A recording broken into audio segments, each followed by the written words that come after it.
Friends, it's time to move forward with our next session. और जब हम cinema की बात करते हैं तो सिर्फ एक कहानी कहने का माध्यम नहीं है सिनेमा, ये समाज का एक दर्पण है जो हमें सोचने, समझने और कभी-कभी अपनी सोच को बदलने पर भी मजबूर कर देता है। आज हम एक ऐसे कलाकार का स्वागत कर रहे हैं जिन्होंने पिछले 50 सालों में सिर्फ सिनेमा नहीं, हमारी सोच भी बदली है। जब सिनेमा के बड़े-बड़े हीरो एक्शन से स्क्रीन्स पर उतर रहे थे, तब उन्होंने गोलमाल, छोटी सी बात और रजनीगंधा जैसी फिल्मों से आम इंसान की कहानी पर्दे पर सुनाई। जोरदार प्यार दिखाइए फॉर श्री अमोल पालेकर जी, जो बिना शोर मचाए हमारे दिलों में 50 साल से घर कर चुके हैं। It's such an honour sir to have you with us. Kindly join us on stage. और मैं दिबांग जी से भी दरख्वास्त करूंगी to please come on stage and share this session. दोस्तों, तालियां रुकनी नहीं चाहिए। This is a legend who has graced us with his presence and we truly appreciate it.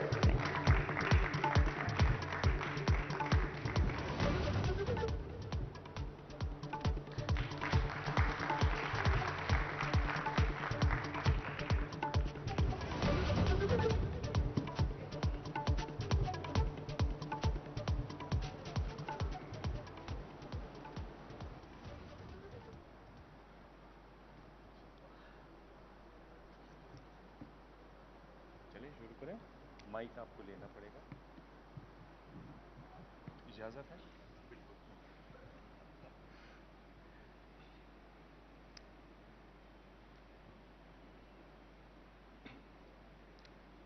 नमस्कार, मैं हूं दिबांग और मेरे साथ बेहद खास मेहमान आइडियाज ऑफ इंडिया में अमोल पालेकर। आपका बहुत बहुत स्वागत है। Thank you. सब जगह चलेंगे आज जी? सब जगह चलेंगे आज। जिस रास्ते पे आप लेके जाना चाहते हो, मैं आपके पीछे पीछे आ जाऊंगा।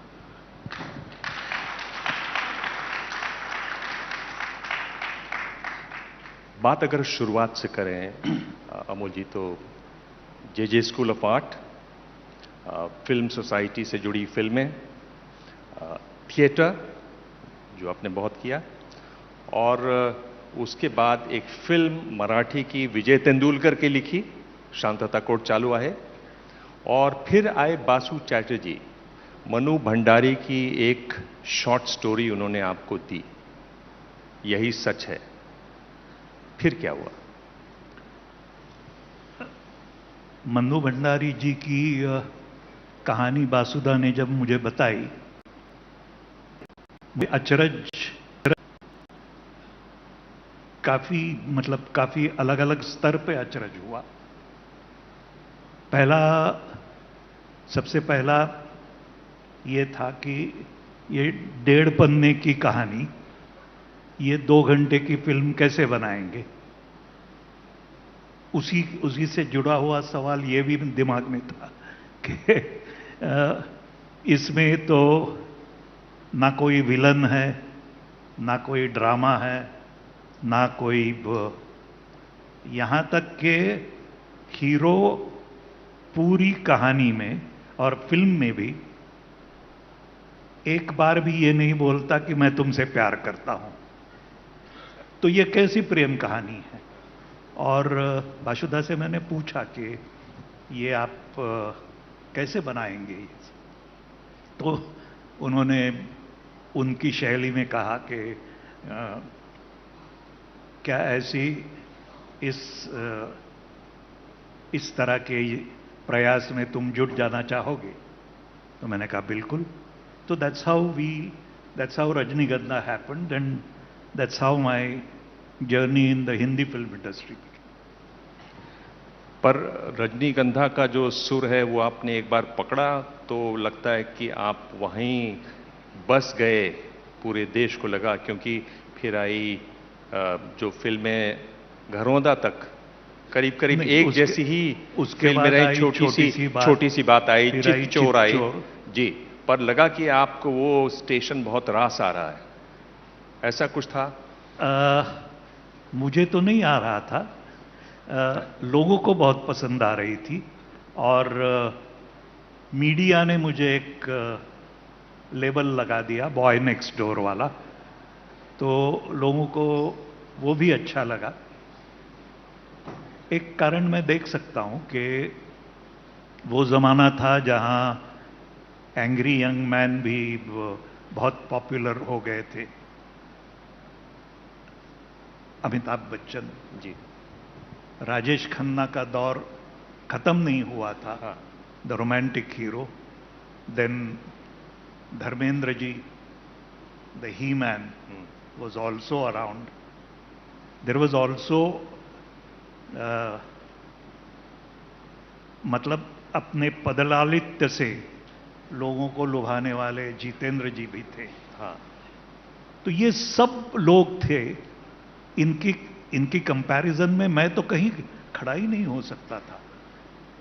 शायद इनमें से कुछ भी मैं नहीं था, इसलिए लोगों को पसंद आया कि ये इसमें से कुछ भी नहीं है, हमारे जैसा ही बिल्कुल ऑर्डिनरी आदमी है।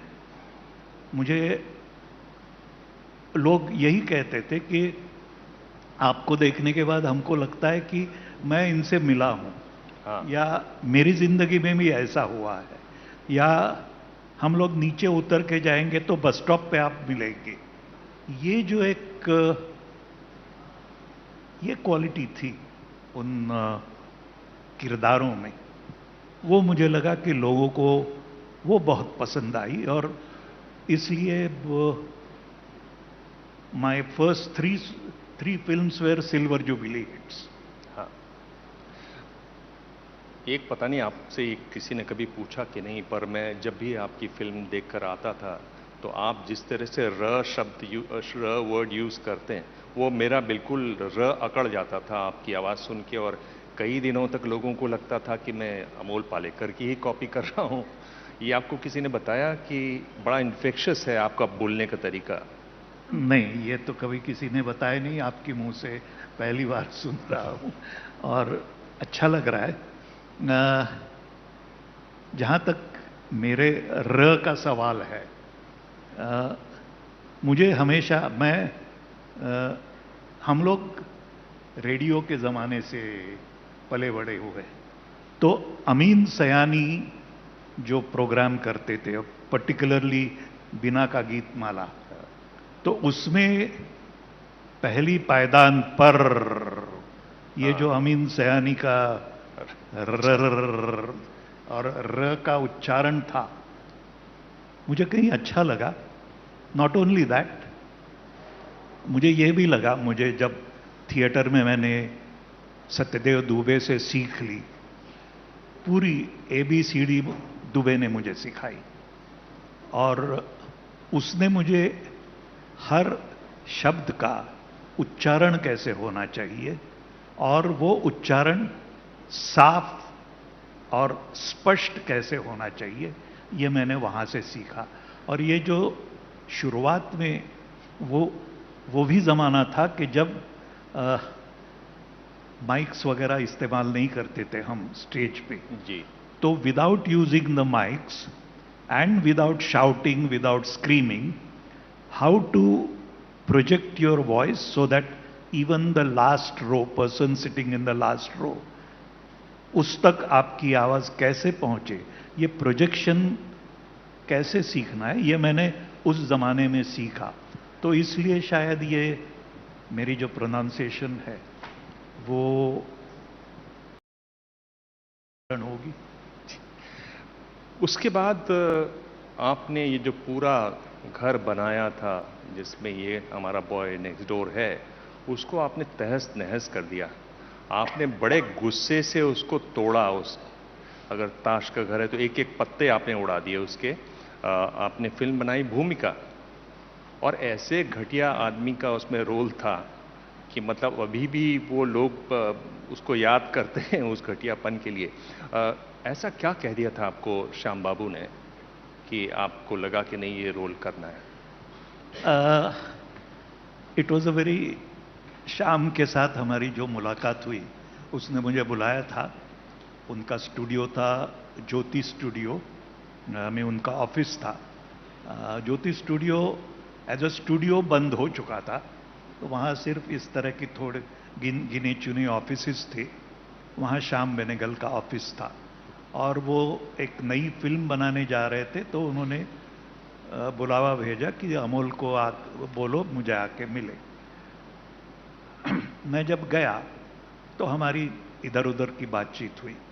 एक इंटरेस्टिंग बात यह है कि हमारी करियर की शुरुआत बिल्कुल इकट्ठा हुई थी।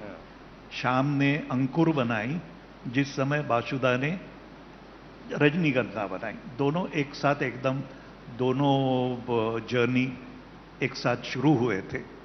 And I knew Shyam from much before as I knew Basuda. ये जो फिल्म सोसाइटी मूवमेंट चलाया करते थे उसमें ये लोग बहुत अग्रेसर थे।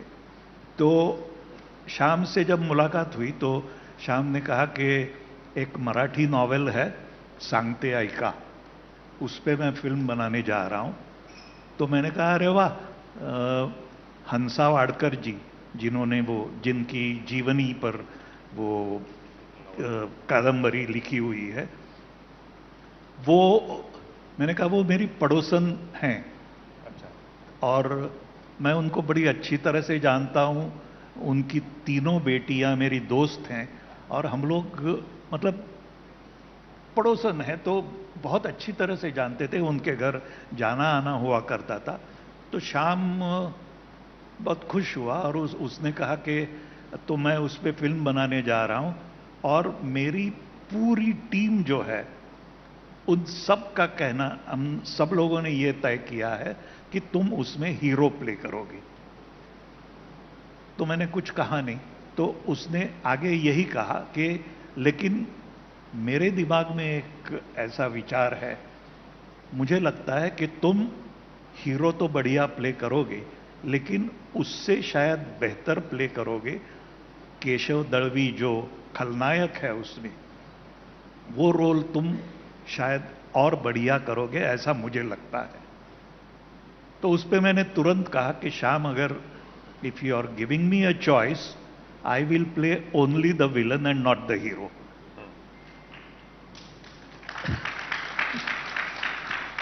तो Shyam was very happy. He clapped and he called all his teammates and he said, two of us have decided that he will play the villain.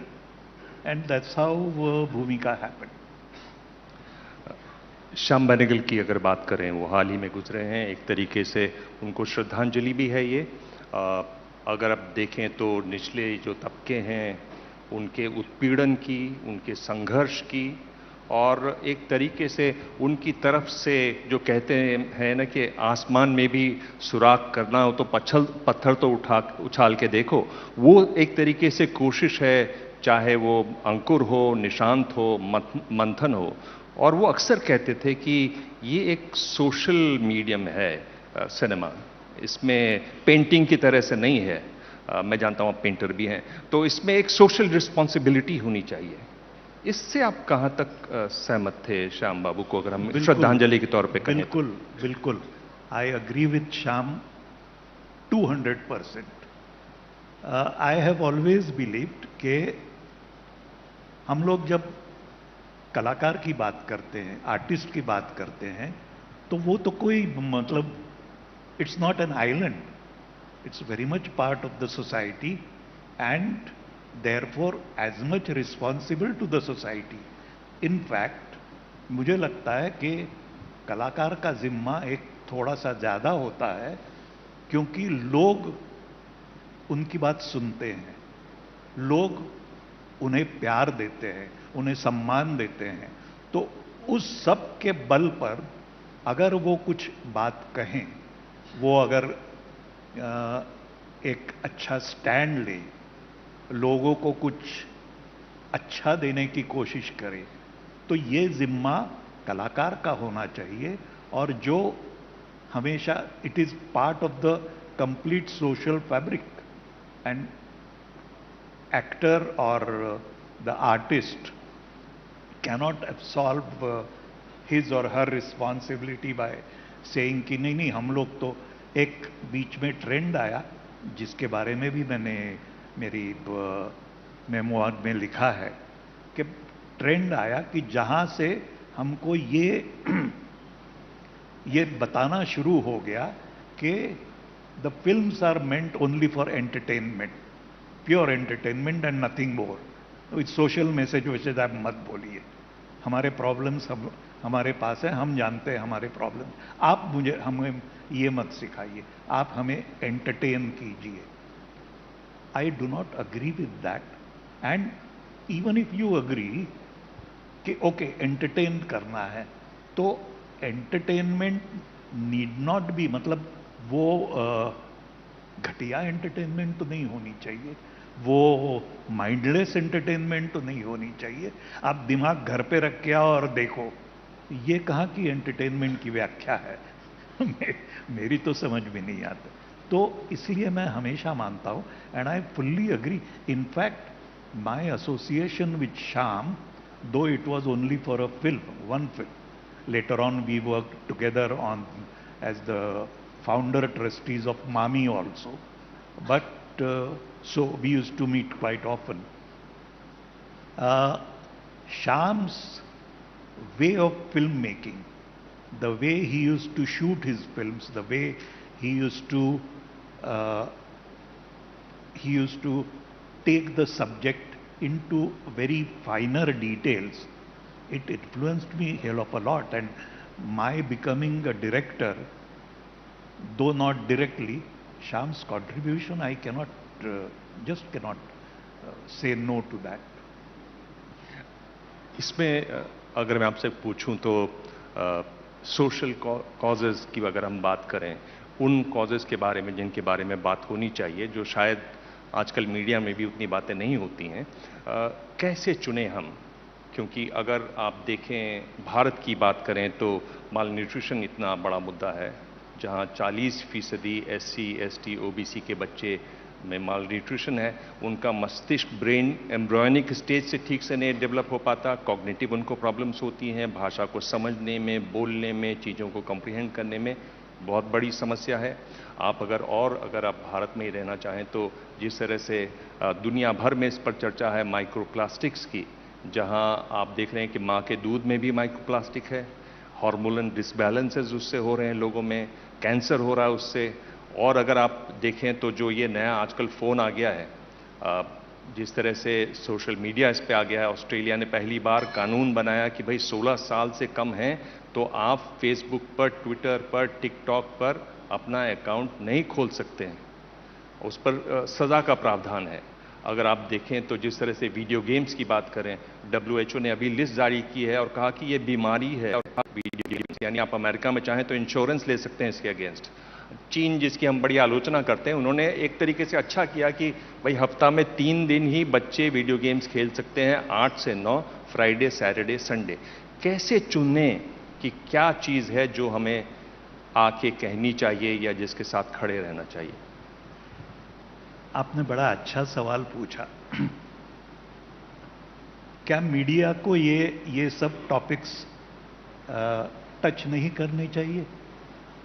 आप अगर मीडिया की बात करते हैं तो किसी भी चैनल पे आप देखिए, more than 90% is covered by political news, as if there is nothing else than politics in our lives. Why? We can talk about all these issues, we can talk about art, we can talk about paintings, we can talk about literature, we can talk about so many things which are happening around us and which help us to become a better human being.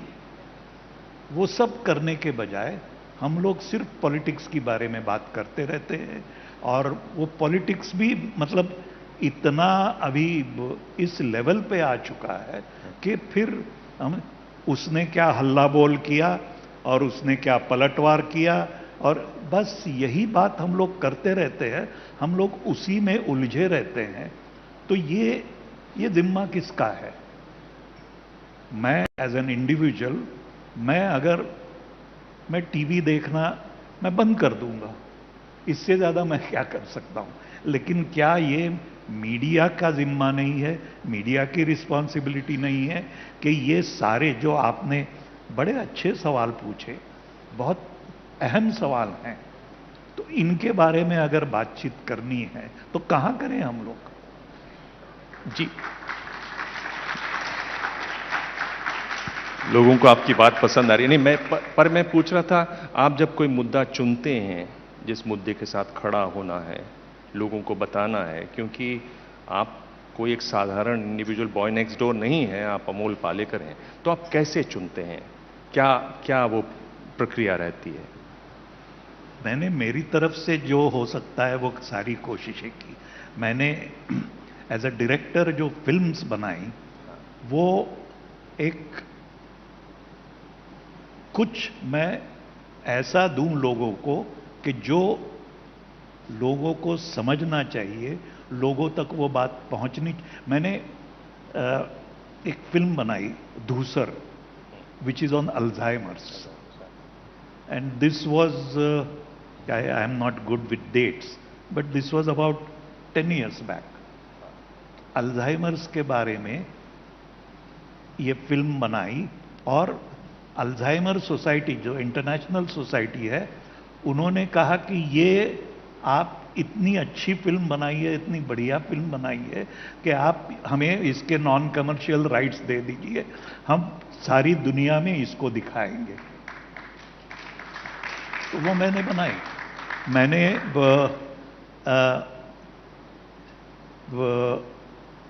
Same sex relationship पे film बनाई, bilingual film बनाई, मराठी में थांग और अंग्रेजी में Quest. This was just to give you the correct period. This was the year when Brokeback Mountain happened.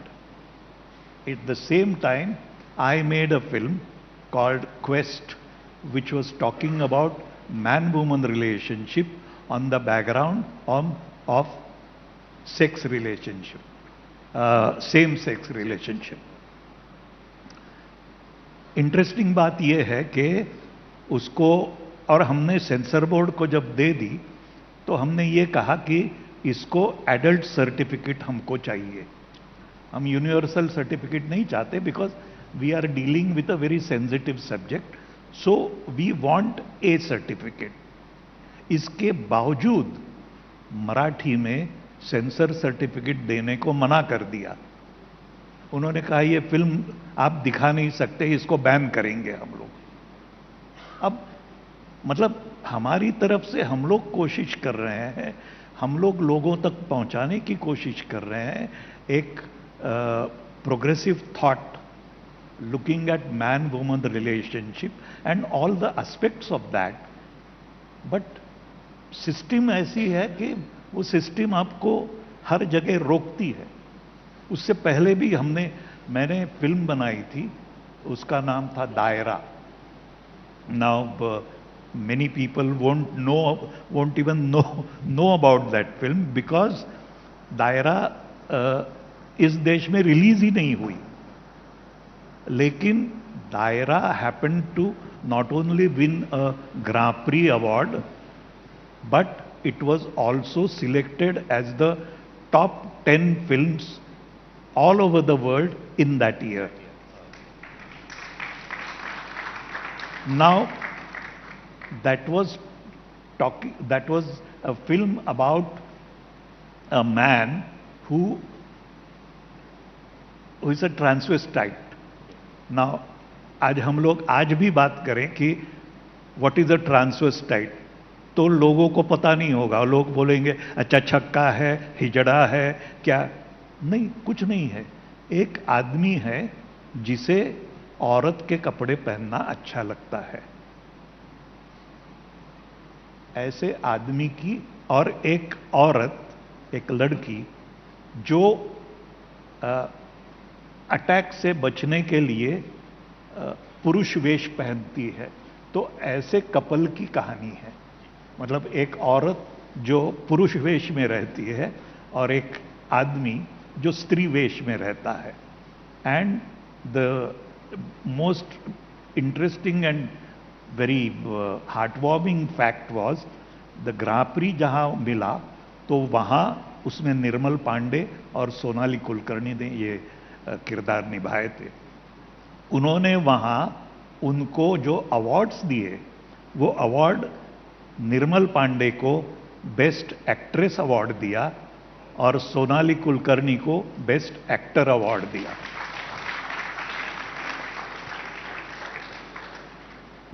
ये बताइए कि आप जब रोल चुनते हैं तो कैसे चुनते हैं? और मैं खास फिल्म की अगर बात करूं तो वो फिल्म है, क्लासिक है बिल्कुल, मतलब नाम सुनते ही लोग मुस्कुराने और हंसने लगते हैं, गोलमाल। कैसे आपने ये चुना? गोलमाल का किस्सा भी बड़ा इंटरेस्टिंग है। ऋषिदा मुझे बहुत पहले से जानते थे, मेरा थिएटर देखने आते थे, हमारी बातचीत होती थी, मेरी सराहना करते थे। लेकिन उन्होंने मुझे गोलमाल के लिए जब बुलाया तो it was much much later, we knew each other for many years.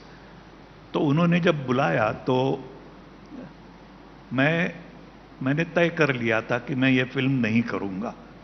और इसका सीधा कारण ये था कि ऋषिदा के बारे में जो कुछ सुना था वो मुझे अच्छा नहीं लग रहा था। मतलब ये कि एक तो वो स्क्रिप्ट देते नहीं, पूरी स्क्रिप्ट देते नहीं। अगर आप उनसे कुछ पूछो तो वो कहते हैं जितना मैं कहता हूं उतना करो, बस बाकी पूछो मत। तो ये सब, और सारे स्टार्स, मतलब ऋषिदा एक ऐसे डायरेक्टर हैं जिन्होंने उनकी पहली फिल्म मुसाफिर जो बनाई थी वो दिलीप कुमार के साथ थी। फिर दूसरी फिल्म जो पिट गई, दूसरी फिल्म जो बनाई सुपरहिट हुई वो थी अनाड़ी, राज कपूर के साथ। और उसके बाद देवानंद, धर्मेंद्र, राजेश खन्ना, अमिताभ बच्चन, पूरे मतलब शत्रुघ्न सिन्हा, इन सब लोगों के, सब सुपरस्टार्स के साथ उन्होंने फिल्में बनाई। लेकिन उसमें से कोई भी जिसे हम मेन स्ट्रीम कमर्शियल मसाला फिल्म कहते हैं, ऐसी कोई फिल्म नहीं बनाई। खैर, तो मैं ये सोच के जा रहा था, और मैं जब उनके घर जा रहा था तो मैं यही मन में रिहर्स कर रहा था कि विदाउट इंसल्टिंग हिम और without hurting him how to say no. ये मैं रिहर्स कर रहा था मन में। और वहां जाने के बाद उन्होंने काफी बातचीत की, इधर उधर की बातें की, बहुत अच्छी। He was a brilliant story teller, he was a lovely human being. तो उन्होंने काफी बातचीत की, सब किया। उनकी बुढ़ी माँ ने जो घर के नारियल के लड्डू बनाए थे वो मुझे खिलाए। फिर मेरी बेटी की बैडमिंटन करियर के बारे में उन्होंने काफी बातचीत की वगैरह करके, then he came to this and he narrated the entire story of Golmaal. One of the most fascinating narration that I had heard till then. तो वो सुनने के बाद उन्होंने बाकी बातें शुरू की कि डेट्स कैसे हो, लेन देन के क्या बातें होंगी, पैसे कितने लोगे, क्या वगैरह वगैरह। तो मैं जोर से हंस पड़ा। और तो उन्होंने कहा क्यों हंस क्यों रहे हो? तो मैंने उन्हें खुलकर ये बता दिया कि मैं ना कहने का तय करके यहां आया था। तो उन्होंने कहा क्यों? मैंने वो भी कारण खुल के बहुत ऑनेस्टली बता दिया। तो उन्होंने कहा कि यह बात सही है। फिर उन्होंने एक किस्सा भी बताया चुपके चुपके का, जहां पूरा क्लाइमैक्स जिसमें धर्म जी हैं ही नहीं, एंड विदाउट धर्म जी वो कैसे शूट किया, क्योंकि धर्म जी सेट पे लेट आए, तो इसलिए उन्होंने उनको बाद देके वो पूरा क्लाइमैक्स शूट कर दिया। और एंड में धर्म जी आते हैं, आते हुए जिप लगाते हुए आते हैं, तो लोगों को पता है वो कहां गए थे और इसलिए लेट आए। But this was the fact and which he told me. उसके साथ साथ उन्होंने ये भी कहा कि मैं एक नहीं, मैं तुम्हारे साथ 5 फिल्में बनाना चाहता हूं, और उन्होंने वो 5 फिल्मों की कहानियां भी मुझे उसी वक्त बताई। तो that's how Golmaal happened, and our wonderful journey and wonderful relationship evolve. Golmaal के डायलॉग्स के बारे में आपको मैं देख रहा था अभी हाल में भी यहाँ, देखिए लोग चाह रहे हैं कि उसके कुछ डायलॉग अगर आप सुनाएं, कुछ जो बहुत आपको याद हो। बहुत मेरे साथ दिक्कत एक ये है कि मुझे किसी भी फिल्म के डायलॉग याद नहीं। वाकई कभी कभी बहुत ऑकवर्ड फील करता हूं, लोग मुझे डायलॉग सुनाते हैं तो मैं, अच्छा ये किस फिल्म का है डायलॉग, ये मेरी रिएक्शन होती है। तो लोगों को वो डायलॉग याद रहते हैं, मुझे नहीं याद रहते। तो इसलिए मैं नाटक के डायलॉग मैं सुना सकता हूं, क्योंकि वो प्रोसेस बिल्कुल अलग है। नाटक एक over a long period we rehearse, we get into that over a long period of time, शायद इसलिए होता हो। और maybe because the film is made in a very fractured way. आपको एक शॉट लेना है, वो शॉट आप रिहर्स करो, पूरी तैयारी करो, और उसके साथ फिर वो शॉट हो जाता है। Then howsoever brilliantly you have done whatever, वो भूल जाओ, take it out from your memory and concentrate on the next. ये पूरी प्रोसेस इस तरह की कट एंड पेस्ट वाली प्रोसेस है। तो शायद इसलिए होगा, पता नहीं, लेकिन मैं माफी चाहूंगा, मैं डायलॉग नहीं बता पाऊंगा। कोई बात नहीं अमोल जी, मेरे पास समय बहुत ज़्यादा नहीं है। मैं संक्षेप में अगर आपसे जवाब चाहूँ तो, जिस तरह का अब दौर है जिसमें ऐसा लग रहा है कि हिंदी फिल्में क्राइसिस में हैं, दक्षिण भारत की फिल्में इतना अच्छा कर रही हैं बॉक्स ऑफिस पर, और हिंदी फिल्में दूर पीछे रह जा रही हैं, जबकि पहले उल्टा होता था, इसको आप कैसे देखते हैं? मैं एक उल्टा सवाल आपसे पूछना चाहूंगा कि आप अच्छी फिल्म से आप उसी के साथ उसका धंधा क्यों जोड़ रहे हैं? हम सब लोग, हमको ये बताया जाता है कि ये फिल्म बहुत चली, मतलब बहुत लोगों को पसंद आई। बिल्कुल सही है, इतना उसने बॉक्स ऑफिस पे it got into 400 crore club, 500 crore club, etcetera etcetera. लेकिन फिल्म सिर्फ वो ही नहीं है ना, उसने कितना धंधा किया, उसने क्या बॉक्स ऑफिस पे कमाई की, यहीं पे फिल्म की समझ खत्म हो जाती है हमारी। क्यों? और हम लोग, आपने जो कहा कि दक्षिण की फिल्में आज ज्यादा हावी हो रही हैं, मैं आपको एक दक्षिण की फिल्म का और एक हिंदी फिल्म का, दोनों का एक उदाहरण दे दूंगा, तो फिर आप मैं क्या बात करना चाहता हूं समझ सकते हैं। एक मलयालम में वासुदेवन नायर करके बहुत बड़े लेखक, बहुत ही बड़े लेखक थे, दिग्गज लेखक। अभी अभी हाल में उनका देहांत हो गया, लेकिन उनका देहांत होने से पहले उनके साहित्य पर आधारित एक ओटीटी प्लेटफॉर्म पे एक सीरियल बनाई गई, होमेज टू वासुदेवन नायर। और उस सीरियल में मामूटी से लेके मोहनलाल और सारे केरला के जितने दिग्गज कलाकार हैं, सारे जितने स्टार्स हैं, वो उसमें काम करते थे। नॉट ओनली दैट, उस सीरियल को प्रेजेंट किया कमल हासन ने। नाउ अगर इस तरह का प्रोजेक्ट साउथ में बनता है, हम लोग बात करते रहते हैं सिर्फ आरआरआर की, बाहुबली की, ये भी तो देखना चाहिए कि ये भी वहां बन रही है, अच्छी चीजें बन रही है। हिंदी की मैं बात आपसे कहूं, हिंदी में मैंने अभी हाल ही में देखी, बोमन ईरानी ने जो एक बड़ी प्यारी फिल्म बनाई है, क्या नाम है उसका? हाँ, मेहता बॉयज। इतनी प्यारी फिल्म है, वेरी सिंपल। आप जिस दौर का और मेरे टाइम की बात करते हैं, उस समय कैसी सिंपल फिल्में बनती थी, ये बिल्कुल उसी किस्म की, उसी शैली में बनने वाली फिल्म है। और इतनी प्यारी फिल्म बनाई है, वो भी लोगों को अच्छी लग रही है।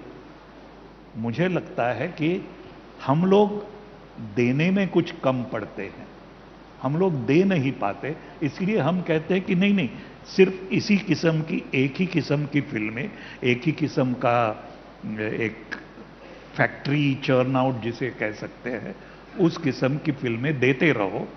वो देने की कोई जरूरत नहीं। आज तो लोगों को because of the OTT platform इतने इतने दरवाजे खुल गए हैं, not only Indian films, all the regional films as we call, but also films from abroad, and people are loving the content.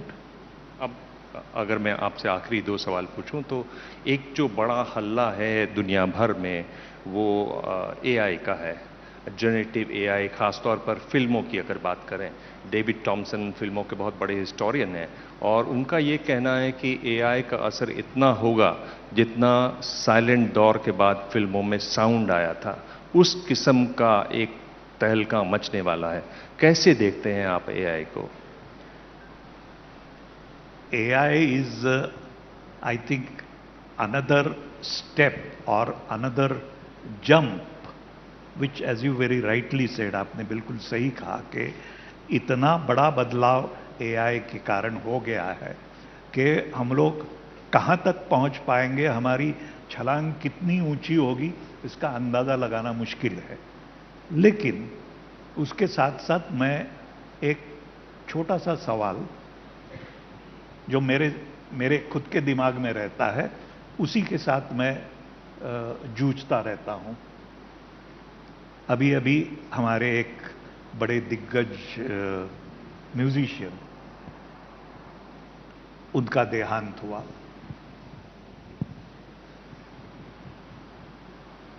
Zakir Hussain. इतना कहने से आप तुरंत, तो जाकिर का अभी अभी देहांत हुआ।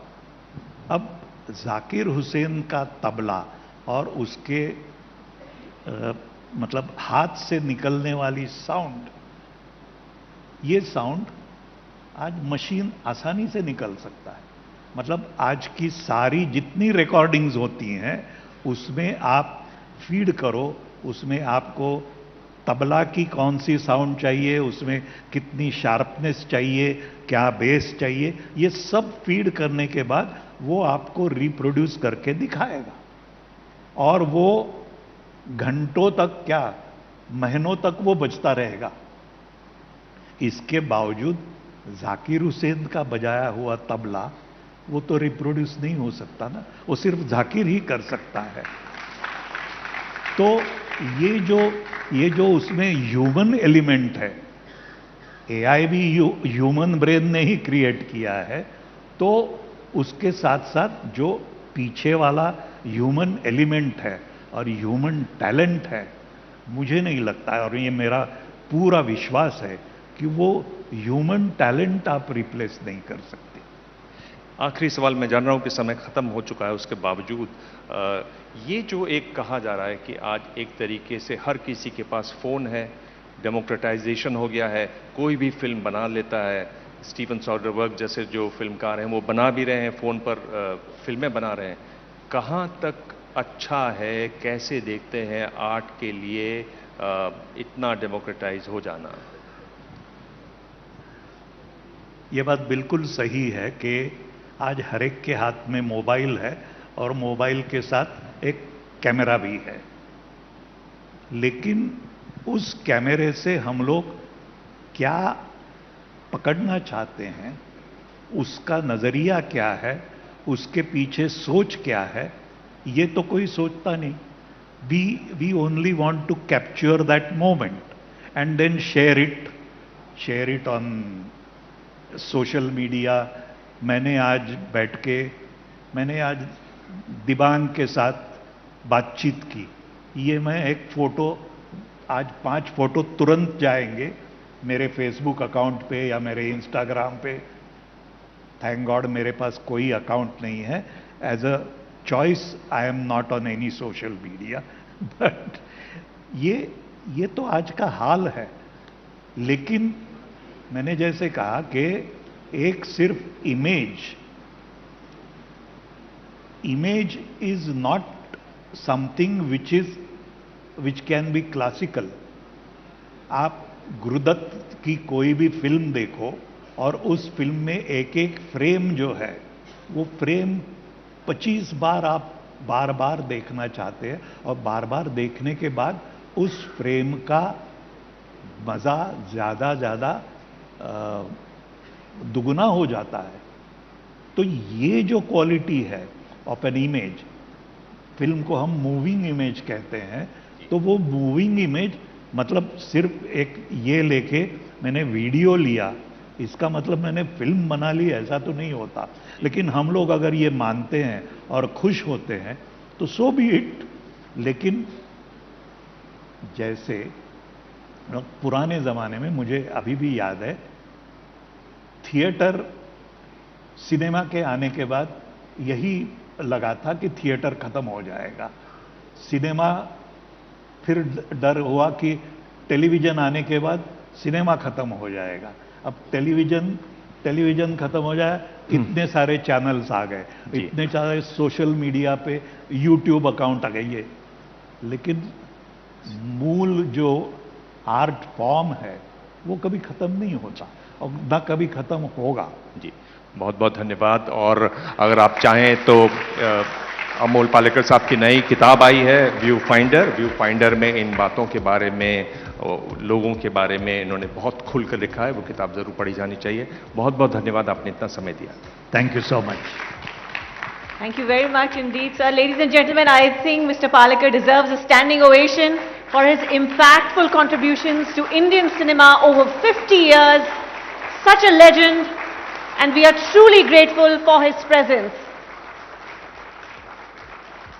May I request Shashank Mane, Director Multimedia Infotech, to join us on stage and present Mr. Palekar with a memento.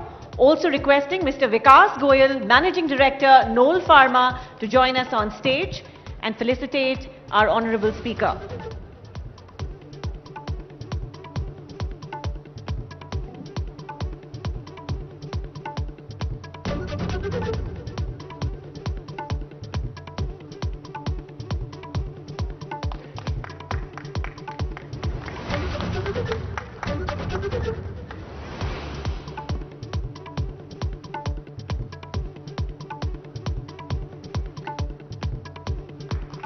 Thank you very much.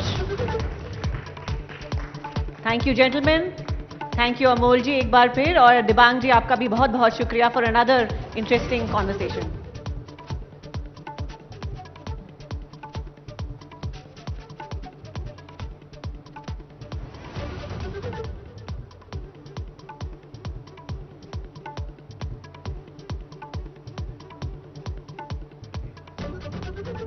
Thank you sir. Ladies and gentlemen, आगे बढ़ते हैं और हम